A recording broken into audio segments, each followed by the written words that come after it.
കുഴപ്പമില്ല. I stand for peace. അത് ഈ ലോകത്തിൽ വേറിട്ട് ഡിഫറെന്റ് ആയിട്ട് നിൽക്കുന്ന ഒരു അനുഭവം. ശരിയല്ല?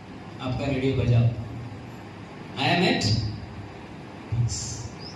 അങ്ങനെ പറയുവാൻ സാധിക്കുന്നത് ക്രിസ്തു ശിഷ്യർ എന്ന് വിളിക്കപ്പെടുമെന്ന് ഹോശന്ന നമ്മൾ ഓർക്കും.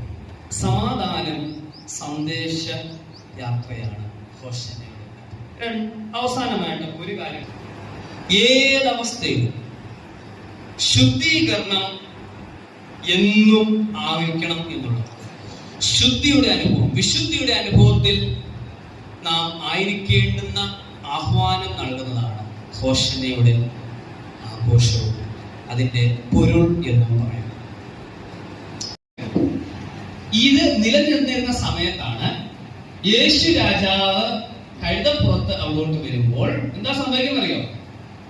They are declaring him king not just for one day but for eternity. എല്ലാ നാളുകൾക്ക് വേണ്ടിയും രാജാവായിട്ട് പ്രഖ്യാപിക്കുന്നു. പക്ഷെ ഈ രാജാവ് സമാധാനത്തിന്റെ രാജാവ്. നമ്മൾ പോലും എപ്പോഴും സമാധാനം ആഗ്രഹിക്കുന്നുവെങ്കിൽ പോലും അത് ജീവിതത്തിലൂടെ ആക്ട് ചെയ്യുന്നത്